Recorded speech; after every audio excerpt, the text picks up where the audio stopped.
Welcome to the Adversity to Advantage podcast. This is the place to learn how to get through your worst rock bottom and start to embrace adversity.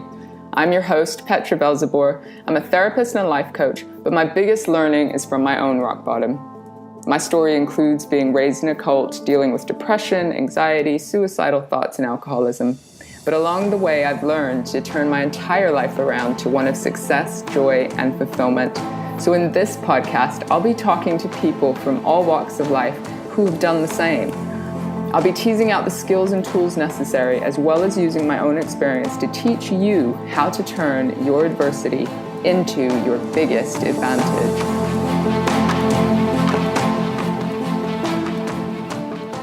Welcome everyone to the Adversity to Advantage podcast. Today I'm so excited because all the way from Johannesburg in South Africa on Skype, hopefully our technology will be in our favor, but we've got Niven Postma, who is not, as was misheard on memorable occasion, Kevin Costner. Apparently that mix-up does take place. Welcome to the show, Niven. Thanks, Petra. How are you this morning? Very well. It's been a lovely weekend. The autumn sun is shining. I've got a cup of tea in front of me. I'm going to talk to you. Life is lovely. Lovely. Ready to rock. So let's jump right in and give us a bit of context. What do you do? What are you most passionate about in life and in work at the moment? Interestingly, it came together. I was asked the same question last week, and all of a sudden it popped into my head. I actually am passionate and love three things. The first is I just love seeing the light come on in people's eyes when they get something, when they actually understand something, maybe for the first time, even though they've heard it plenty of times. The second thing I just love is I love seeing the light come back into people's eyes when they get something at a heart level, because getting something in their eyes at a head level is one thing, but getting something and you see it in their eyes when they get it at a heart level is something totally different. And the third thing I love is seeing a tribe and a community form as this happens with a group of people. And, the group of people can be a department, they can be a team, they can be a whole organization, they can be a group of friends after a really wonderful dinner party, but I love that. I love seeing people come back to life and coming back to life together. And so where I am at the moment is I am actually in a bit of a flux stage, trying to decide. I know they are exciting, and terrifying. And terrifying and exhilarating. Because I suppose another thing that I love is a sense of possibility that comes with these flux times. And that idea that, it's not my idea, it's not an original one, but certainly it's a powerful one. That idea that life's got to be lived forwards, but can only be understood backwards. And so I'm in this stage now of having left quite a big corporate role at the end of last year and trying to decide what comes next. Do I set myself up permanently in my own role? Do I do some interesting things in anticipation of the next big role, which may be in business because that's where I've been before, it may be in the public sector because I've been in that, or it may be in civil society, the not-for-profit sector. And so it feels like this great time of possibility and opportunity and reinvention, paradoxically at a time and in a season in Joburg where everything's shutting down for winter. I feel like I'm blossoming and coming back possibility to life. Yeah, exactly. And I know you have so much history and experience just across different sort of sectors and businesses, but I'm curious about those three things that you're passionate about. Specifically, when somebody gets something at a heart level, how do you know? What are the clues that you see or that you witness that make your heart sort of maybe match up to theirs and go, they got it? I think you see it on their face, Their face changes and their eyes change. And I've seen it in lots of spaces and times. I'm sure I've given the same expression when people have gotten through to me. Sure. But something softens. Something softens in their face, something softens in their heart, and their whole energy shifts. And in more than a few environments that I've been in, it's interesting how a lot of people wear cynicism as a badge of honor, and they polish it up very shinily and brightly and proclaim to anybody who will listen that they're a cynic. Yeah. And, in my experience, cynics are just disillusioned idealists. Completely. And when that idealism and sense of possibility and sense of being seen as a person and being heard as a person and being vulnerable, and that vulnerability is safe and safely held, when people, and I include myself in that, when we get into that space, I think everything just softens and it's impossible not to see it if you're looking. And it takes a bit of bravery and sometimes taking the first step in order to start those conversations, be vulnerable, and sort of give the other person permission to do the same. Oh, yeah, absolutely. I mean, I've just come from a 2-day, very powerful, very special immersion in KwaZulu-Natal, which is a province of South Africa. And so for 2 days, we were led through a process with a woman who is a Brené Brown facilitator. And I see one of the other people that you interviewed was also one. Yeah. And so for 2 days, we spent time together, a group of strangers, in a kind of peri-urban rural area of South Africa. It's the township area of Inanda in Durban. And, in the South African history, township areas were pretty much where Black, Indian and coloured people were sent away from city centres, away from white suburbs. So they don't have great infrastructure by and large. I mean, some have got great houses and streets and, very expensive homes, but generally they're poor. They're away from the city centres. They're away from the centres of economic activity, and people live in very humble homes or in shacks. And life is not generally great there in terms of education, in terms of infrastructure, in terms of economic opportunities. Sure. And these 2 days we spent, the first day was at the Ohlanga Institute, where the founder of the ANC, John Dube, lived and is buried. And I didn't know that Nelson Mandela actually asked for his release from prison to be postponed so that it could happen on the 11th of February 1990, because that was the date that John Dube was born and then subsequently died years later. So Nelson Mandela wanted it to correspond with those, with the 11th of February. And then when it came to casting his vote in the first democratic elections in South Africa in 94, out of all the places in this huge country he could have gone to, he went to the Ohlanga Institute where John Dube is buried, cast his vote with the whole world's media watching, and then went to his grave and went to tell him, Mr. President, I've just come to let you know that South Africa is finally free. Which was so moving. And that was the first morning. And then the afternoon was thinking about, how we dare greatly, how we show up with courage in our own lives. And then the second day, after having spent the day at the seminary for girls, it was a leading school for Black girls in South Africa at a time when Bantu education made it all but impossible for Black people to get a quality education. And then in the afternoon, we spent some time at Mahatma Gandhi's house, also in Inanda. So this is a whole experience, but I'm reminded of it because it's so timely in what you're saying about this idea of being courageous, because, of course, that was the whole premise of the 2 days, and that is the premise of Brené Brown's work, and this idea that vulnerability is courage in you, but weakness in me. And it's the first thing I look for in you, but very often the last thing I want to show in myself. And so, I mean, I've read her books and I've got it at a head level, but these 2 days, gosh, they were really about getting them at the heart level. And 2 days of thinking about, when am I courageous? What does it take to be courageous?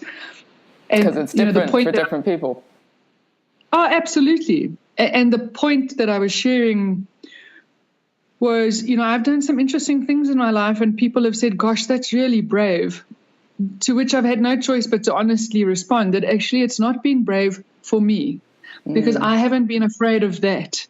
Even though it's something that would scare you, it didn't scare me, maybe because I was too young or too stupid or too ignorant or too optimistic. Who knows? I mean, there could have been plenty of reasons why I wasn't scared.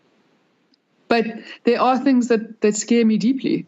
And when I do those things, which may not scare you deeply, that's when I'm courageous. Well, so what is one of those things? What is one of the things that scares you deeply and would take great courage for you to enact? I suppose I read it years ago when I was still a teenager, that idea that so many people still die with the music still inside them.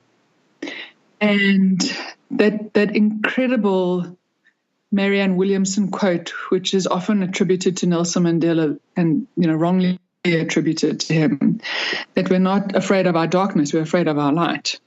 And it scares me to think how to reconcile those two, how to not go to my grave, which could be at any stage, with music still inside me, and not be afraid of what that music might sound like if I actually play it, if I actually am not scared to play it in its fullness and in its messiness and in its beauty and in its confusion.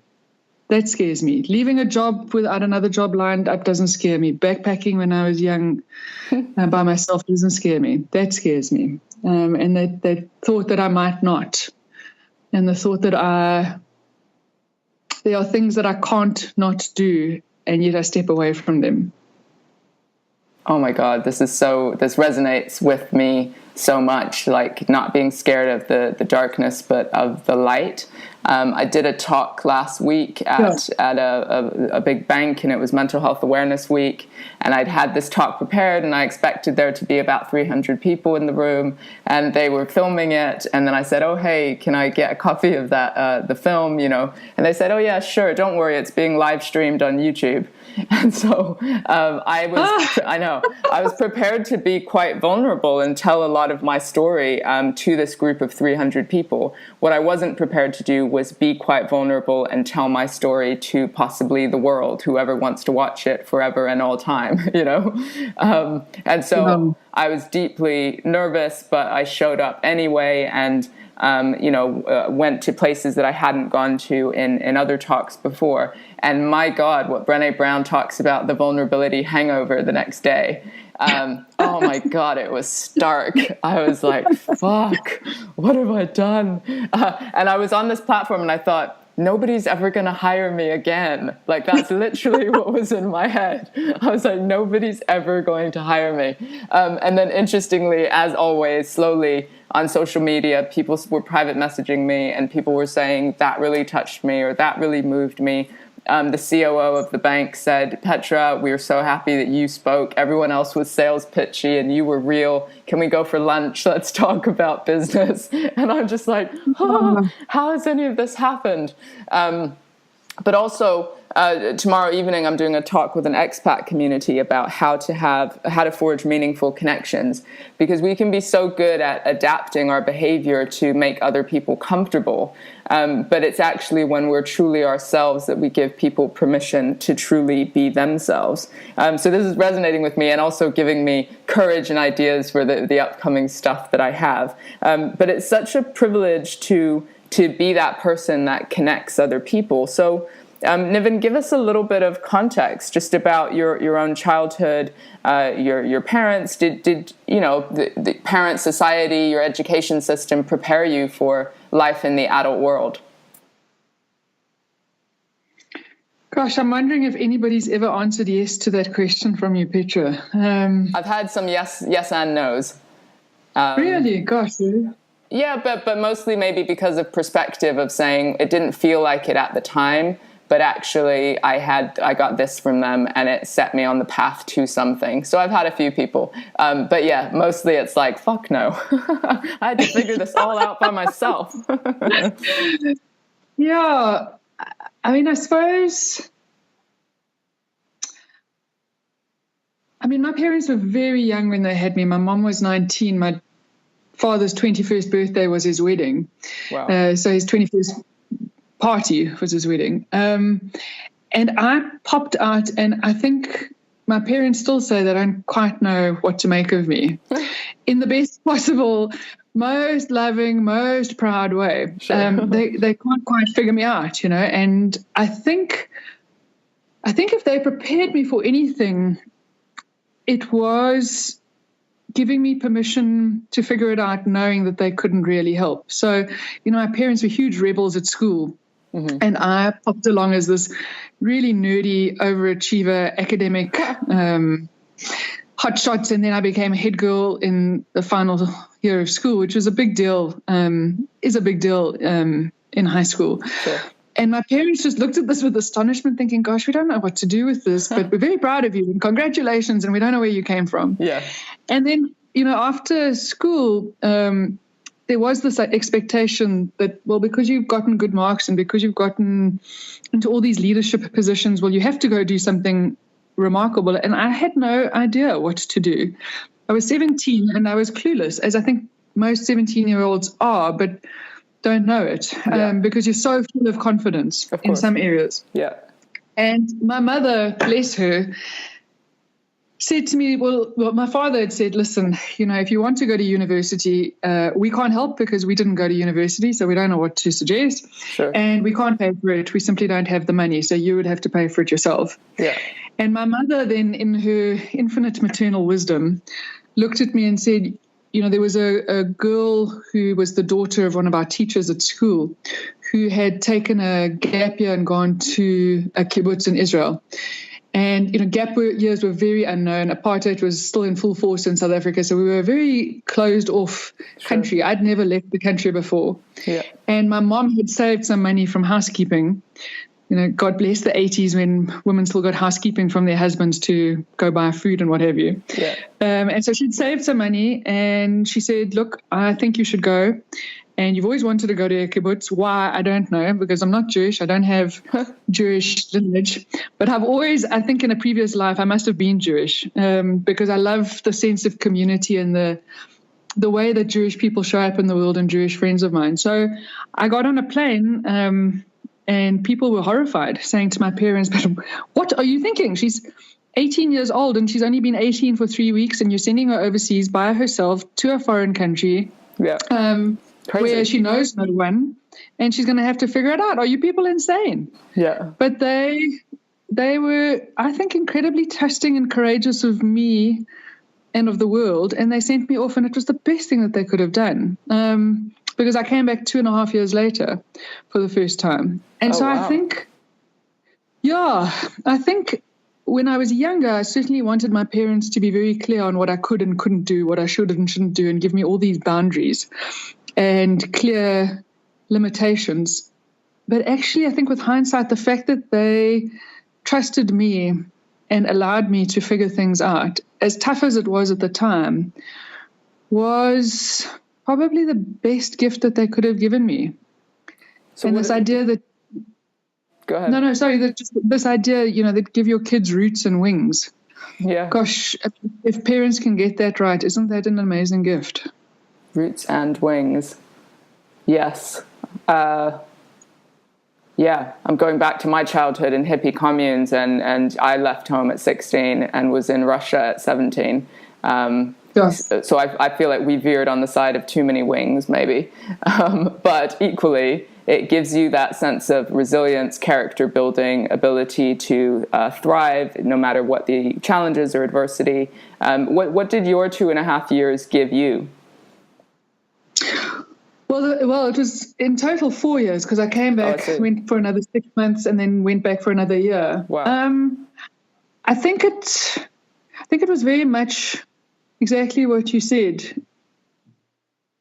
That sense of resilience and that sense of I can pitch up anywhere and I can figure things out. I can figure out a new country. I can figure out a place to stay. I can figure out how to find a job, even when I don't speak the language. And I can constantly rely on the kindness of strangers. This idea that the world is divided into two kinds of people, those who think the world is a friendly place and those who think that it's an unfriendly place. Yeah. And I'm not naive, and I'm not without awareness of the risks that face all of us. But fundamentally, my whole experience was about, put myself out there, go to interesting places, meet interesting people, and just be constantly looked after in the most kind and supportive way. And I think I was just sharing at the session that we had, that I was mentioning earlier last week, the story of a girl that I read a few years ago, a young girl, she's about 26, 27. And, South Africa has got so many facets to it. But as a country, good grief, we're really good at falling into the dangerous trap of telling a single story about ourselves and to ourselves. Yeah. And the othering in South Africa and the us and them, which can cleave in so many ways and on so many dimensions. Anyway, this girl decided one day, I'm really tired of the single story of South Africans and the idea that we live in a dangerous country with people that can't be trusted and horrible crime. So she put on her backpack, left her parents' home in Johannesburg, and left with 100 Rand, which is less than a tenner. Yeah. Nothing, not a cell phone, not a bank card, nothing. And she thought, I'm going to rely on the kindness of strangers and see where it takes me in South Africa. And so she went all around for almost a year, and people fed her and clothed her and helped her and were unbelievably careful in careful of her and her safety and her well-being. And the one story that I shared was she ended up in rural KwaZulu-Natal, which is the same province I was in last week. So it's one of those provinces in South Africa that are full of kind of parallel universes, and you can feel like you're going to not just a parallel universe in terms of poverty sometimes, but to a parallel century. So the deep rural areas don't have running water, don't have electricity. The kids are really disadvantaged, and then the really wealthy areas are some of the wealthiest people in the country. Yeah. And so she was in one of the rural areas. It was starting to get dark. She came across a woman, an old Zulu woman who spoke as much English as she spoke Zulu, so very little.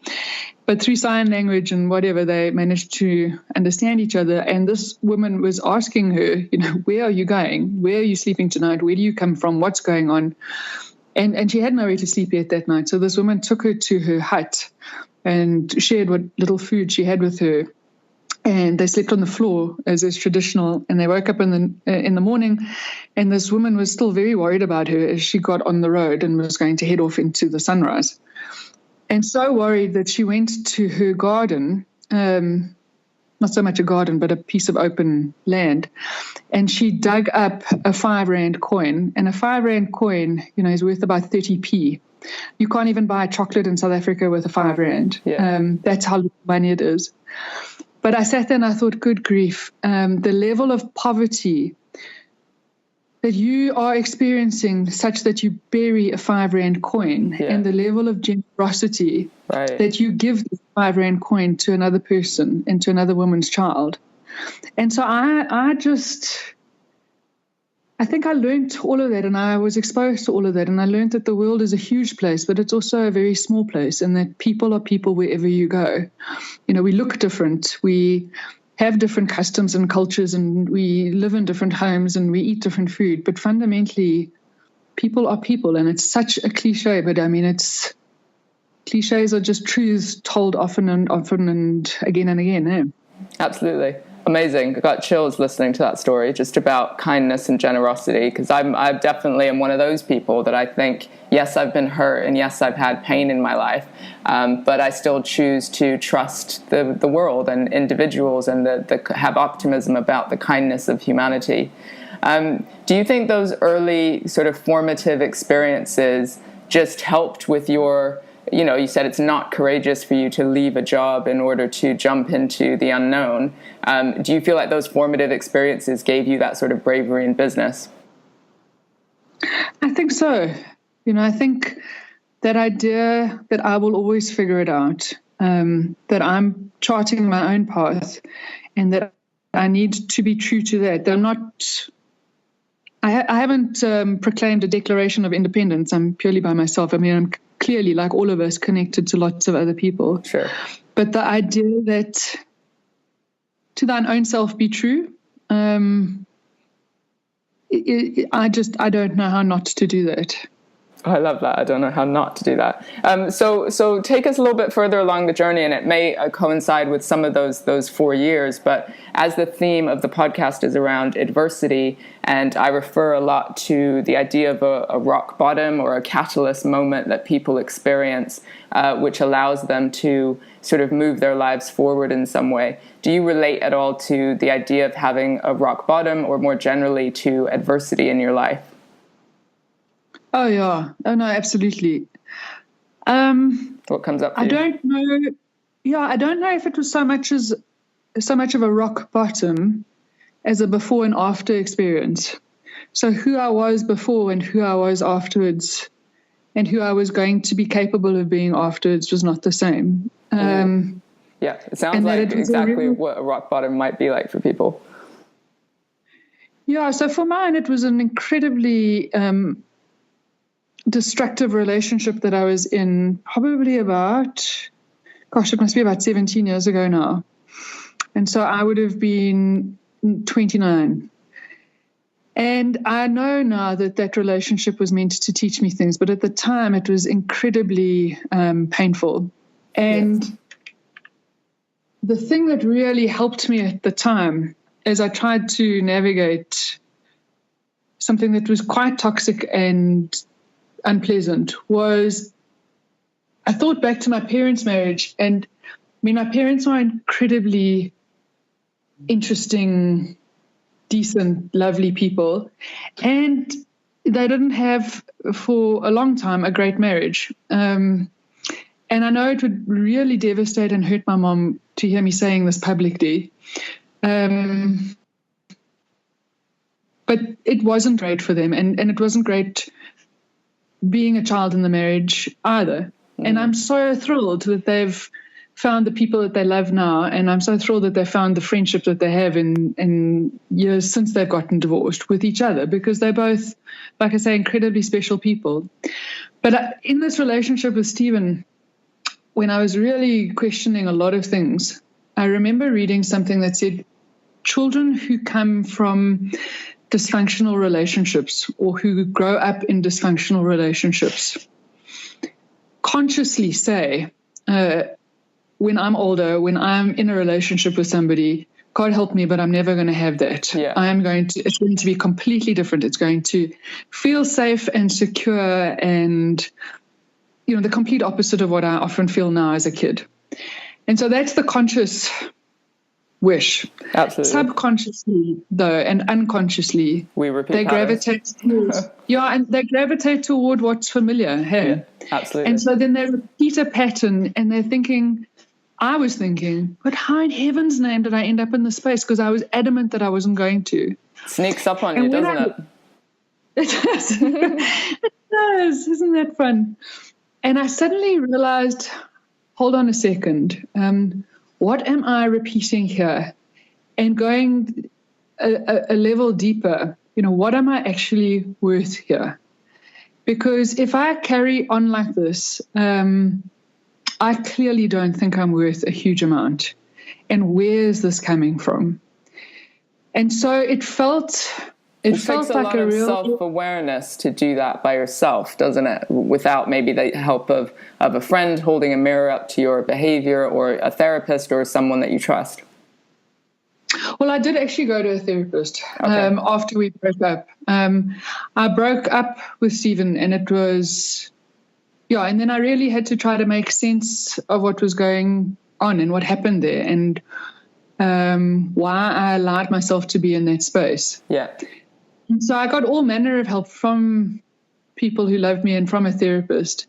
And then about a year later, I met Yvette, who's my partner now, and we've been very happily together for 15 years. And so that was a big shift from dating men to now being married to a woman, and to being in a relationship where I really had to question what I was worth, to being in one now where, Yvette looks at me most days, not the days when I don't take out the rubbish, not the days when she's tripping over my shoes in the dining room, but every other day, she looks at me like I am the best thing since sliced bread. And I feel that, and I know that in her space. And it's it's a complete pivot in my life and in relationships and in my belief of what relationships had to be, which is, they always have to be hard work. That's just what they are. And so what changed in your belief system or in your behavior during that in-between year that allowed you to show up in a different way, unconsciously perhaps, in order to attract the beautiful relationship you have with Yvette? That's an interesting question. I suppose I allowed myself time and space to mourn. I've never thought about it, but I've never been asked that question. And I suppose to mourn a lot of things that happened with me and in that relationship, and things that might have been that weren't, and things that were that shouldn't have been. And to actually just sit with that and to grieve and to mourn, I suppose. And so I was still fully functional. I didn't... Sure. But it sounds like you created space to process not only the relationship and how you let it get there, but your whole sort of patterns of behavior that had allowed you from childhood to be drawn to the familiar. It's like you got some help to challenge the assumptions of your own worth and what you needed, and almost free yourself a little bit? Or do you think you consciously looked for something completely opposite? Or did it just come to you? No, it was the former. Right. And so before I explain, let me say the fact that I feel the need to say that I was fully functional is because there have been times when I have not been fully functional. That, interestingly, was a time that I was fully functional despite. Right. But I think it was the former in answer to your question. And I remember sitting with a very, very, very dear friend who I had gone to for a Reiki session. And I hadn't quite known what Reiki was, but I thought I need to try something where I don't have the chance to intellectualize and think about this, where something happens on the energy level and it just gets taken care of at a different level while I'm thinking about all of this. Yeah. And Rachel was the therapist, and like I say, subsequently become a very dear friend. And I remember us going through this exercise where she said to me with such kindness,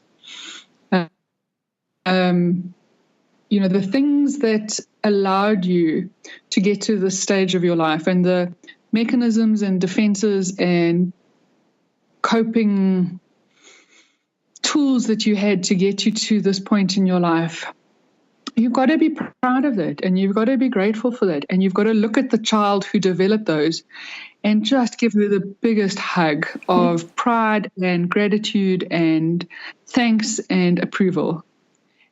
And now it's maybe time to let go of some of those and let that child go.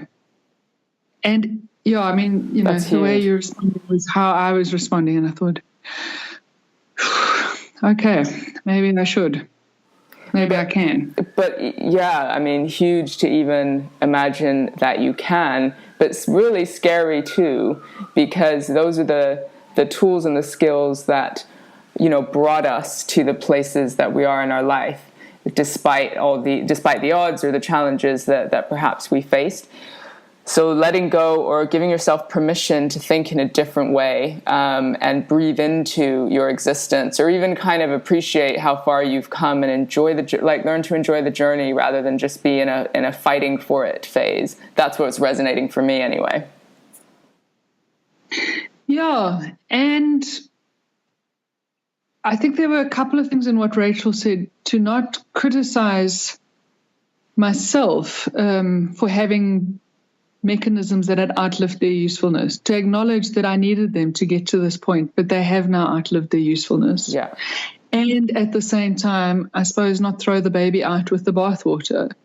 There are things that will stand me in good stead for the rest of my life. So keep those, but put down the ones that don't serve me. And what I'm just curious now about a time in your life when you weren't functional, or when you weren't able to survive through something in this sort of functional way.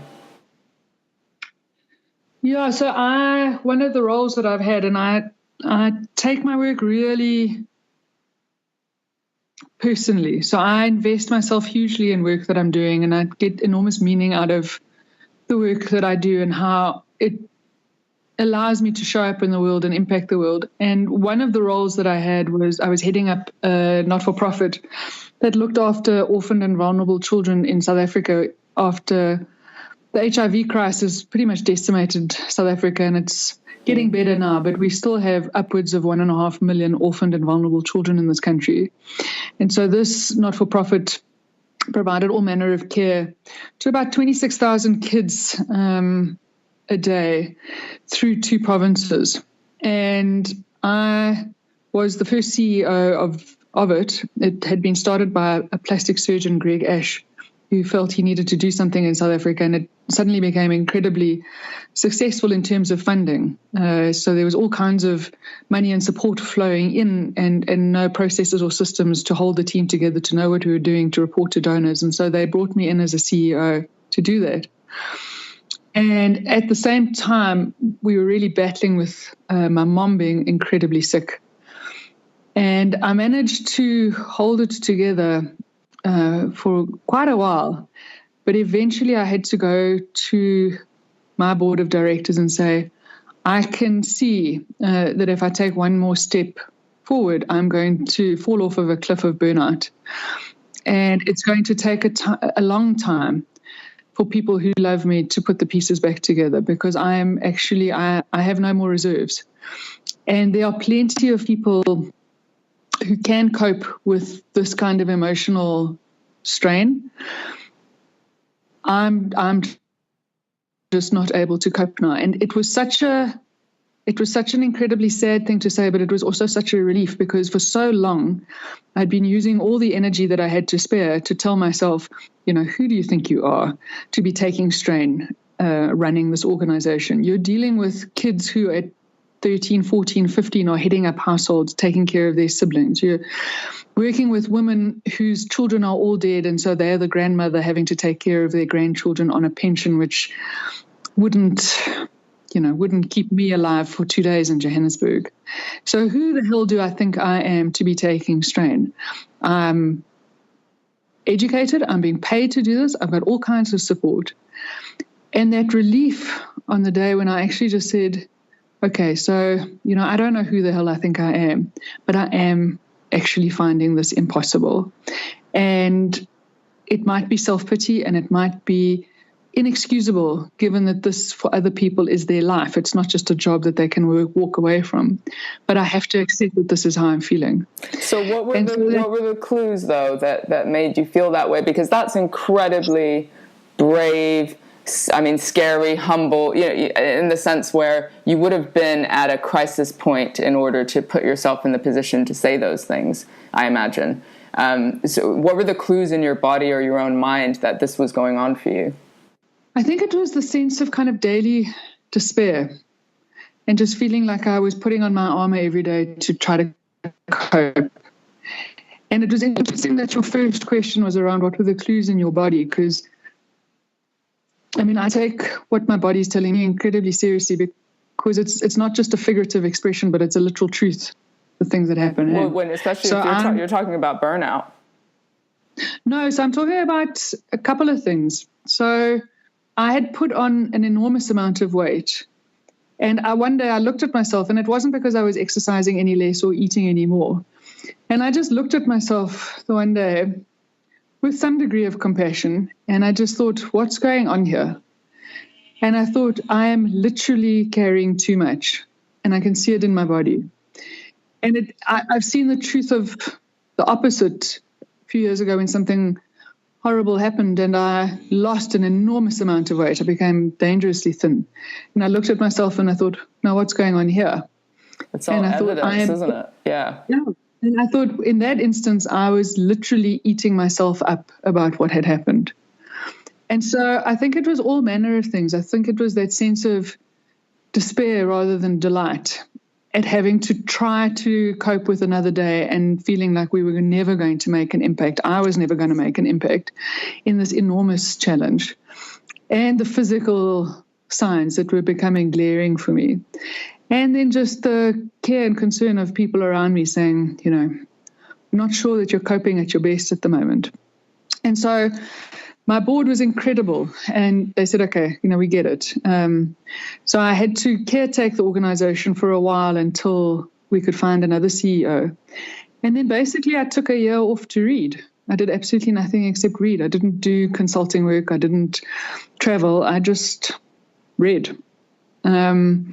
Which on some levels might be utterly dysfunctional, and on other levels I knew that I needed to do that. And thank heavens I've got the care and support of a partner who said, fine, I'll see you when I see you. Not literally, I was in the lounge reading. Metaphorically. Yeah. So, yeah. Yeah, but in a way, noticing the signs and being able to say those things beats working yourself into the ground to the point where your body and your mind simply can't cope anymore. Like you actually have some kind of a crash that makes you do the same thing that you had to do anyway. So it sounds like you made a choice that would allow you to nurture yourself, but also reflect on the next stage in your work, growth, development.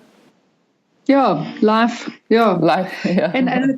And being supported in that choice is the most incredible gift that my board gave me. All of whom are very high-powered business people in South Africa. And I thought, were you scared that they wouldn't support you or get it or understand? I thought that they might not, but even if they didn't, I was going to have to do it. And so it was such a gift when they did look at me with nothing other than kindness and support and said, we've all been in that stage. The difference between you and many of us is not that you feel this, because we all feel it at some point, but that you're doing something about it. And then being supported by Yvette to just say, that's fine, it'll be fine. And so I imagine that we could talk for hours just about other challenges that you've faced and how you've gotten through them, specifically in your personal life, but also your business. But for the sake of time, what advice would you give to someone who is struggling, or to your own younger self that's experiencing some of these challenges, either in that relationship or in workplaces or other struggles that you've had? What are the key things you've learned that have allowed you to keep moving forward in the way that you have? Yeah, gosh. In a nutshell. In a nutshell, on a bumper sticker. Yeah. I think when I remember when I was having my own business a few years ago, and a friend of mine said, you're so inextricably linked with your own business that when it's not going well, it feels like I'm a failure. And so you don't reach out. And the same is true of relationships. The same is true in so many things. I think for me, this work from Brené Brown that I was going through last week, the difference between guilt and shame and humiliation and embarrassment is such an important one that lay at the heart of what he was saying about not reaching out, and about me when I haven't reached out. What's laying at the heart of that is a sense of shame, that I'm not good enough, that I'm not interesting enough, that I'm not together enough. And the power in moving from shame, which makes us feel unworthy of connection, and therefore we don't get the connection. So it becomes a self-fulfilling prophecy and a horrible spiral into such doubt about myself, my life, my worth, my value. And to know that spiral and that trap is a universal human one, and to take a deep breath and to step out and to find connection when I feel least worthy of it, and to ask for help when I feel least capable of it. Gosh, that is a lesson that I have learned, but am still learning. I think we'll need to learn for the rest of my life. It's so hard. Good grief. And so I suppose there's a couple of things in that stream of consciousness answer, that understanding that of making mistakes and being a mistake is not the same thing. So wait, say that again. Making a mistake. And being a mistake is not the same thing.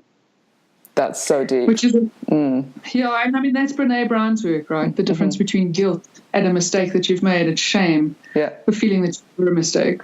Yeah. And at the same time as knowing that it's connections with other people and support and empathy and just quietness as I struggle with something that most helps me. Also, at the same time, realizing sometimes I need to just go away and I need to literally and metaphorically shut the door on the world for a day, for a few days, and I'll come back when I'm better. And that they're not mutually exclusive. And so Yvette knows. Sometimes I just don't have the strength to face the world today. And so I don't. I have a duvet day. I switch off my email. I switch off my cell phone. I don't talk to her. I don't talk to anyone. She comes home in the evening and I'm feeling a lot better because I have done nothing all day. Absolutely nothing. And do you have any sort of routines or practices that allow you to develop your ability to listen to your intuition around that? Or just over the years have you, through experience, you understand what your body or your mind are telling you? How do you know what you need when you need it?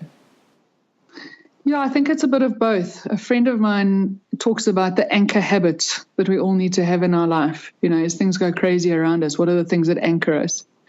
And for me, it's definitely being physical. So I have to go for a run. I have to talk to this friend when I go running. I have to sit and think at the end of the day. I have to sit and think at the beginning of the day. So these anchor habits, I think, are critical, and they keep me going, and not just keep me going in a surviving kind of way, but in a thriving way as well. And then there are times when I can just feel, today I can't, today I won't. And when I feel that I'm peaceful with the fact that today is one of those days I've just got to stop and put everything down. And so practicing some self-compassion and not punishing yourself for not being good enough, it sounds like that's the journey you've been on, so that you give yourself permission to recharge in a healthy way. Yeah. And I mean, I've seen that it's a journey that Yvette had to go on with me as well, because she watched me for the first few years thinking, oh dear, she's doing something wrong. She's not fixing this. She needs to make it better. And now she just waves me off as she heads to work. So lovely. It's self-compassion. It's compassion for all kinds of things, I suppose, all kinds of people who care about you, not many of whom get to see this side of me. So the person who loves me probably the most, as much as I'm loved by other people, and the person who sees me in all kinds of states and stages is the one who also has to practice some compassion for herself, to let it go and say it's not her fault. It's just one of those days. Amazing. What does the future hold for you within this transition period? What do you hope it holds? Even if it's not like the job title, but what are you looking for to fulfill you? That's what I'm figuring out, That's what I'm figuring out. But today I can tell you I'm going for a bridge lesson from 2 till 4. And so that is definitely something to look forward to. I love that you try and expand your interests and your mind just through trying new things.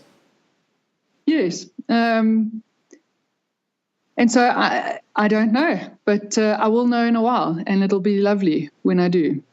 And it's lovely figuring it out in the meantime as well. And so what I'm learning so much is enjoying the journey, and what I've been trying to learn is how to create space so that I'm not in a reactive trying to fill my time way, even though I have amazing projects and lovely things that I do. But this has just reminded me to create space to reflect and make choices and enjoy the journey. Yeah. Well, I'm delighted that it's reminded you of that. As you've said it's reminded me as well. So let's remind each other on an ongoing basis. Enjoy the journey, everyone. Niven, if people want to connect with you in any way on social media or anywhere, where can they find you? So LinkedIn's probably the best, Petra, Niven Postma or nivenpostma@gmail.com. Lovely. We'll add that into the show notes. Niven, thank you so much for your time and your wisdom. I appreciate you talking to me so much. Enjoy your day. Thank you, and you too. Thank you so much for listening. If something helped you today, please do share this episode with a friend and let them know that they are not alone. I know that for me, isolation kept me stuck much longer than I needed to be. So let's practice courage and talk to someone about what's going on, as that's the first step to making life amazing. Check out my website, petravelzeboer.com, for your free Kickstarter plan, which will teach you to turn your biggest weaknesses into your greatest strengths. Join the community of people who are changing the way they view life's challenges and living life to the full. Until next time, goodbye.